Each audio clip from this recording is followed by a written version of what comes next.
नमस्कार, मी कल्याणी स्वागत करते तुमचं सर्वांचं नवीन एका व्हिडिओमध्ये माझ्या यूट्यूब चॅनलवर, ज्याचं नाव आहे मी आणि स्मित.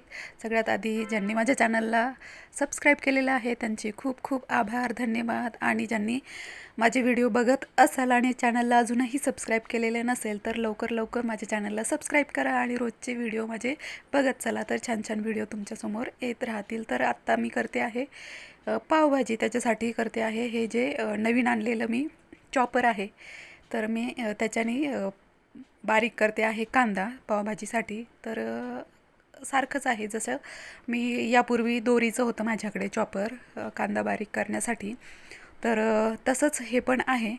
तर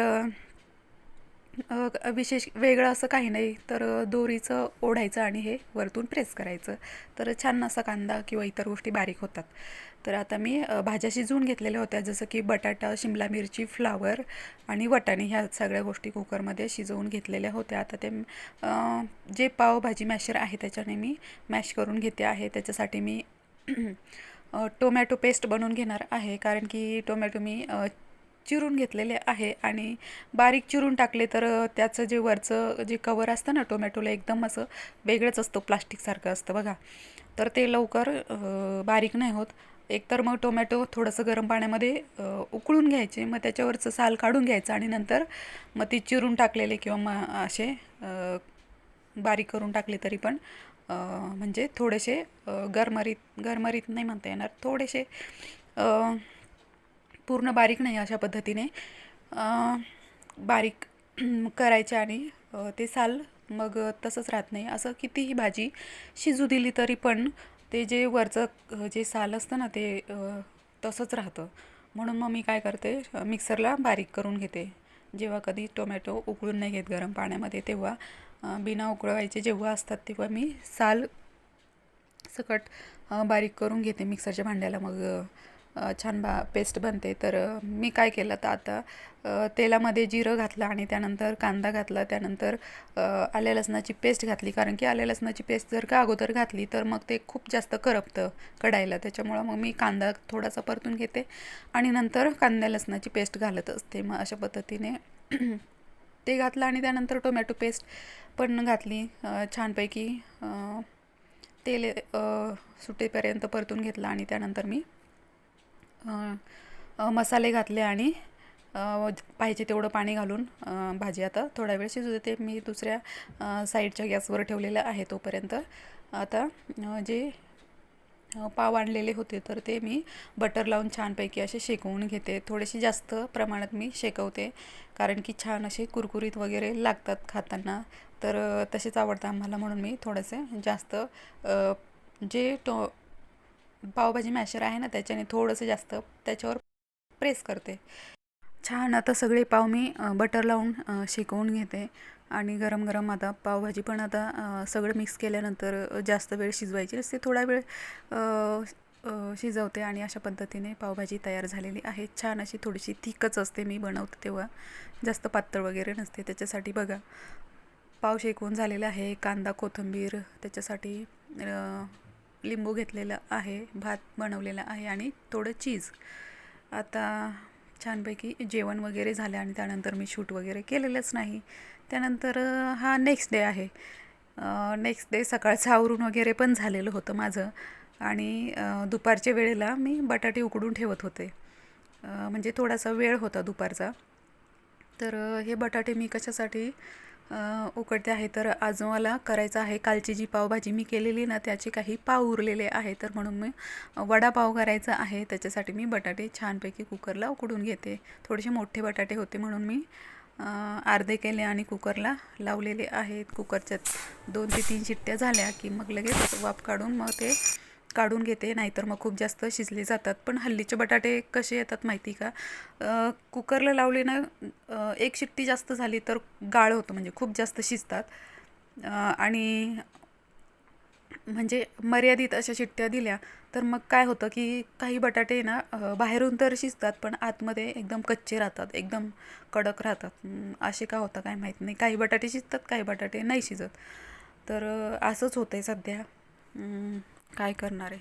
तर आत्ताही तसंच झालेलं, म्हणून मग मी काय केलं की जे बटाटे शिजलेले होते छान, तर ते हाताने कुस्करून घेतले आणि जे बटाटे थोडे कडक होते, जे हाताने मॅश करता येत नव्हते, तर ते मी जी छोटीशी किसणी आहे ना त्याच्याने किसून घेतलेले. आणि मग थोडंसं संध्याकाळची स्वयंपाकाची वेळ होती आणि रेग्युलर स्वयंपाकाच्या वेळेच्या थोडंसं लवकर लागलेली आहे मी, कारण की मला याला जर भरपूर वेळ लागणार होता, कारण की बाकीचा वरण भात भाजी पोळी इतर स्वयंपाकही करायचा होता मला, आणि याला जरा वेळच लागणार होता ना, मग ह्या सगळ्या गोष्टी करायच्या असतं, म्हणून मग मी थोडंसं लवकर लागलेले होते. आता हे सगळे बटाटे मी किसून घेते. बटाटे उकडण्यासाठी थोडंसं पाणी मी कमी घातलेलं होतं. छान असे कोरडे थोडे शिजले पाहिजे, म्हणजे ना जे आपण हे बॅटर जी बटाट्याची भाजी आपण करतो तर ती पाणी सुटत नाही आणि खूपच जास्त म्हणजे एकदम मऊ असं पडत नाही. फूल किती छान आहे ना.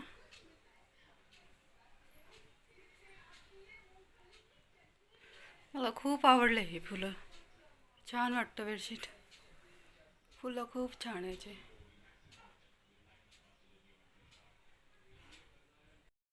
तू काय करतो बेटू तिथे? असं तिथे सेंटरलाच बसतो, तिकडे हॉल दिसतो, किचन आणि बेडरूम दोन्ही पण दिसतं. स्मित खेळतोय बॉल. आणि कसं चालतोय सध्या असा उभं राहून चालायचं ना बेटू. स्मित झोपेतनं उठलेला होता. थोडा वेळ स्मितशी खेळले. आज जरा लवकरच तो उठलेला होता. थोडा वेळच झोपलेला होता. आणि मग मी पुढचं जे काम आहे माझं भाजी करायचं ते करते आहे मी. तर तेल ओतलं मी कढईमध्ये, ते थोडंसं जास्तच झालेलं होतं म्हणून मी थोडं कमी केलं. त्याच्यामध्ये मग आता जिरं मोहरी घालून घेते. जिरं मोहरी छान असं तडतडलं की मग त्याच्यामध्ये बाकीच्या गोष्टी घालणार आहे. तर जेव्हा आपण मोहरी घालतो तर नेहमी छान अशी तडतडली पाहिजे, म्हणजे तिचे तुकडे होतात ना जेव्हा तेलामध्ये तडकते तेव्हा तुकडे झालं तर मग ती खाताना कचकच वगैरे असं नाही लागत, तर टेस्ट पण चांगली येते भाजीला. त्याच्यामुळे छान अशी तडतडली की मगच बाकीच्या गोष्टी घालायच्या. आता आलं लसणाची पेस्ट मी घालून घेते आहे. आणि त्यानंतर ज्या हिरव्या मिरच्या होत्या तर त्या पण मिक्सरला बारीक करून घेतलेल्या होत्या आणि मग त्या पण कढईमध्ये घातलेल्या आहे मी. हळद नंतर घातलेली आहे. हळद म्हणजे तेलामध्येच परतवण्याचं किंवा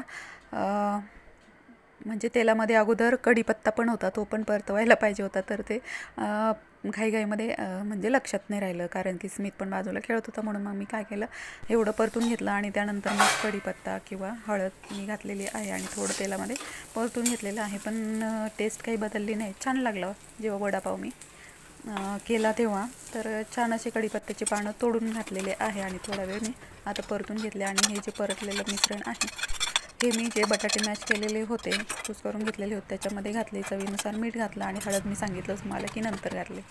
अशा पद्धतीने हे सगळं पण मिक्स करून घेतलं आणि छान छोटे छोटे गोळे बनवून मग मी ते जे बॅटर बनवलेलं होतं बेसन पिठाचं, तर त्या बेसन पिठाचं जे बॅटर आहे त्याच्यामध्ये थोडासा सोडा आणि चवीनुसार मीठ घातलेलं होतं आणि बॅटर तयार केलेलं होतं. आता याच्यामध्ये मी थोडंसं लिंबू पण घातलेलं आहे या मिश्रणामध्ये.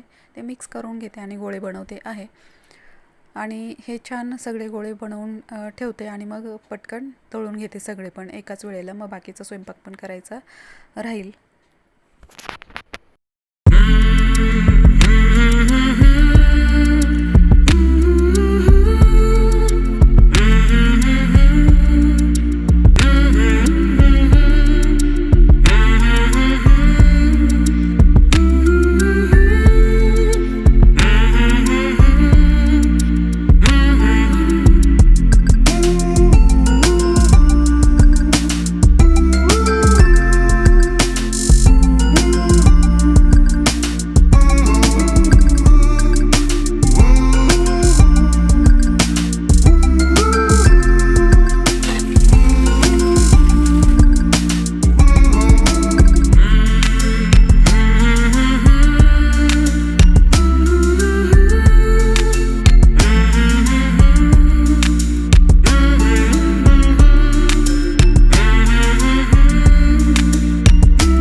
छान झाले वडे, चवीला एकदम टेस्टी झाले. खरंच झालेले म्हणून सांगते मी.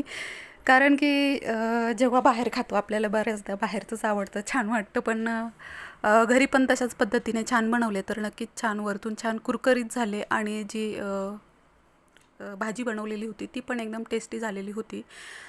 जेव्हा आपण ती भाजी बनवतो ना, थोडी तिखट पाहिजे, थोडीशी झणझणीत असली तर चवीला एकदम भारी लागतात वडे. खरंच मग मी काय केलेलं होतं, आता थोडी टेस्ट करून घेतलेली होती. भाजी थोडी फिक्की झाली म्हणून मग मी अजून थोडीशी मिरची घातलेली होती. आता माझा सगळा स्वयंपाक झालेला होता. बघा, मी थोडीशी भाजी पण केलेले होते. डांगराची भाजी केलेली होती, वरण भात पोळ्या आणि वडे आमरससुद्धा केलेला होता, कारण की उपवास सोडायचा होता स्मितच्या पप्पांना, त्यामुळे